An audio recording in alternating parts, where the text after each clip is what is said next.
Encore aujourd'hui. Stéphane Bureau. Bonjour Stéphane. Salut Mario.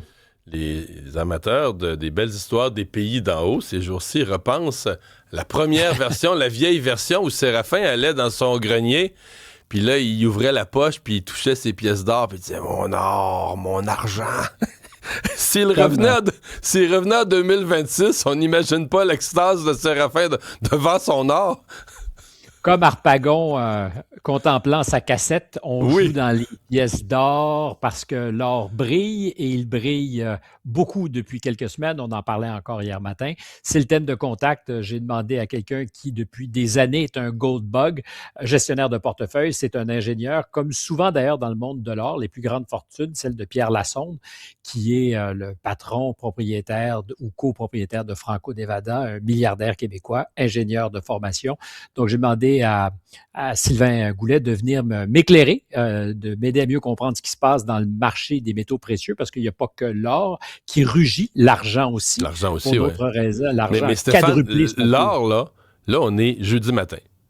Okay? Oui. Lundi matin, on a dit, c'est fou, l'or vient de franchir la barre des 5000. Mm-hmm. Mais là, on dit... 5500. Ben oui, c'est ça que j'allais dire. Là, on est jeudi matin, t'as 5500.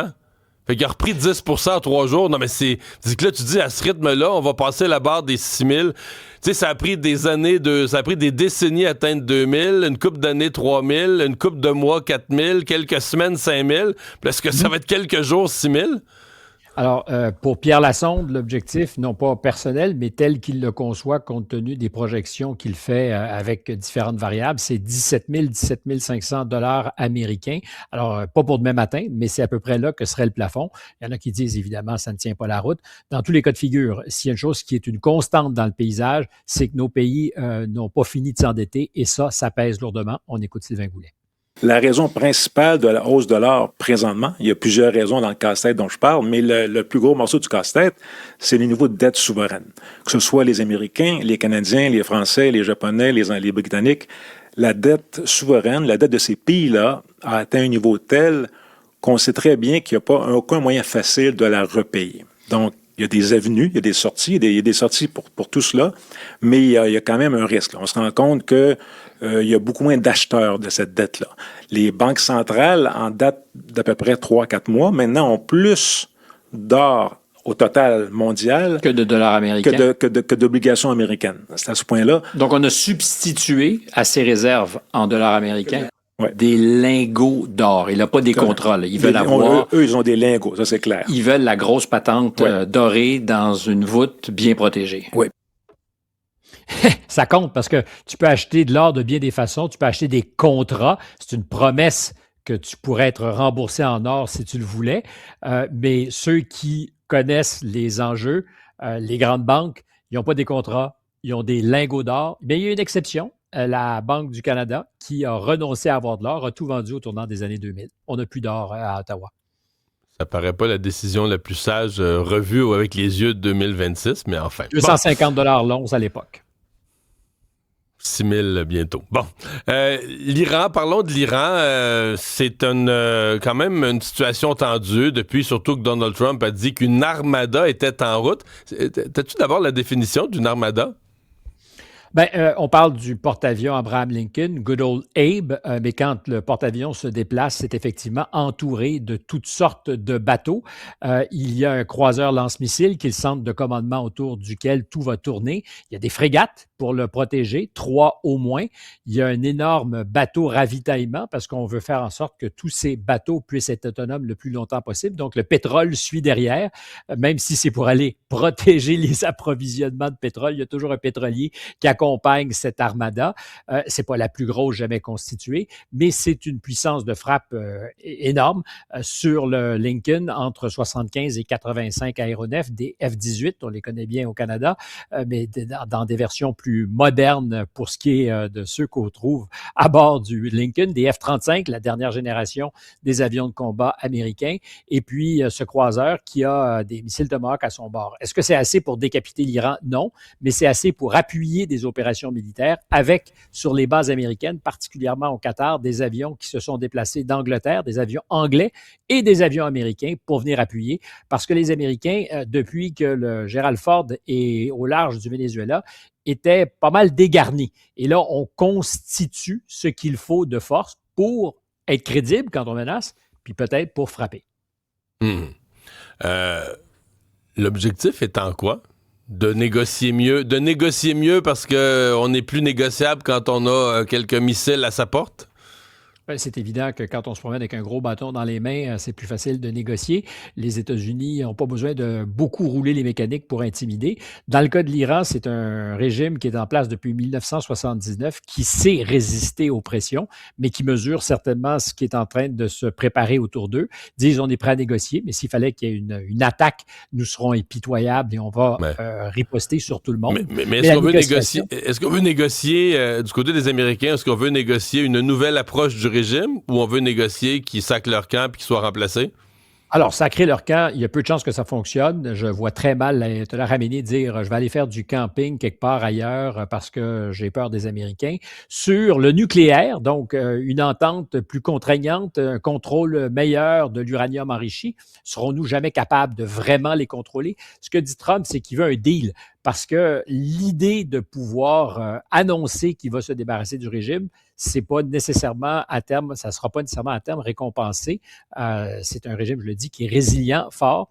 Alors, pour l'instant, c'est très timide. On parle de faire en sorte que c'est le programme nucléaire qui inquiète l'Occident depuis, et le voisin israélien particulièrement, depuis des décennies, qu'il soit plus bridé. L'Agence internationale de l'énergie atomique était sur place et pour autant, il y a beaucoup de choses qui leur ont échappé. Fait que quel que soit le deal, je ne suis pas sûr que ça change vraiment la donne stratégique. Puis j'ajoute que la dernière fois qu'on négociait avec les Iraniens, c'était au Qatar en juin dernier. Puis c'était le prétexte pendant qu'ils pensaient négocier les Iraniens pour les frapper parce que Donald Trump a attaqué au moment où il négociait. Que pensent les autres? Parce que là, c'est comme si c'est Trump seul, mais en même temps, il y a d'autres. S'il y a des milliers d'Iraniens qui sont morts, les Européens sont sévères envers le régime iranien aussi. Les États-Unis ont des alliés dans ce coin-là, l'Arabie Saoudite et autres. Est-ce que les Américains sont seuls ou est-ce qu'ils ont des alliés, mettons, qui s'en allaient là, frapper l'Iran? Bien, pour donner une idée, déjà, l'Arabie Saoudite a dit qu'il ne faudrait pas utiliser son espace aérien pour attaquer. C'est peut-être pour ça, d'ailleurs, qu'on se déplace en bateau et qu'on fait en sorte d'avoir des avions qui sont embarqués sur un porte-avions. Tous les alliés du Golfe sont très frileux parce qu'ils savent qu'ils sont à portée de missiles. Et on n'est pas allé au bout de la guerre en juin dernier. L'Iran a fait la démonstration qu'il pouvait, alors même de façon imprécise, qu'il pouvait frapper. Il y a de l'inquiétude. Israël, qui serait l'allié naturel, c'est une des choses qui ont été peu discutées, c'est un peu un tabou, mais le fameux dôme de fer, il demande beaucoup de munitions. Pour abattre un missile, t'en tires un méchant paquet. Et à la fin des 12 jours de la guerre, il y avait de l'inquiétude parce que les approvisionnements ne suivaient pas la dépense de missiles. Et je pense qu'on est en train de refaire les stocks. Il y a des choses qui ont été envoyées des États-Unis. Beaucoup de ces missiles sont américains. Mais sont-ils parfaitement prêts à reprendre une guerre élargie avec l'Iran? C'est la question, point d'interrogation. Il n'y avait pas d'appétit démesuré. Et de l'Europe non plus. Alors l'Europe est toujours là pour faire la morale et la leçon, mais on les entend sur toutes les tribunes, on ne les voit pas ou très peu passer à l'action. Sinon que pour la première fois, la France et d'autres pays ont dit qu'on allait classer les gardiens de la Révolution comme organisation terroriste. On résistait à ça. Pourtant, on en parlait la semaine dernière, il y a des liens avérés entre des organisations terroristes et les gardiens de la Révolution, y compris l'économie mondiale de la drogue. Ça va avoir un impact sur les flux financiers de l'organisation, capacité à geler des comptes, à prendre des mesures contre des leaders. C'est un premier pas, mais militairement, les Européens sont nulle part. On a-tu un portrait fiable du nombre de morts? En fait, la répression pour arrêter les manifestations, on a vu des chiffres. On comprend qu'on compte en milliers maintenant, 5, 6, d'autres disent on est plus proche de 30.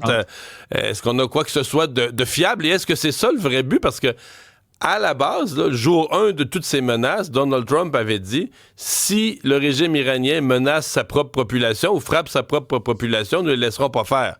Et là, s'il y en a des milliers de morts... Tu as raison. Donc, juste te rappelle, parce qu'il y a une responsabilité. Ou alors, la question se pose, la responsabilité des États-Unis qui ont dit « Help is on the way », de Reza Pahlavi, qui est considéré comme une des solutions possibles, le fils de l'ancien Shah qui avait été sorti du pays à coups de pied dans le derrière.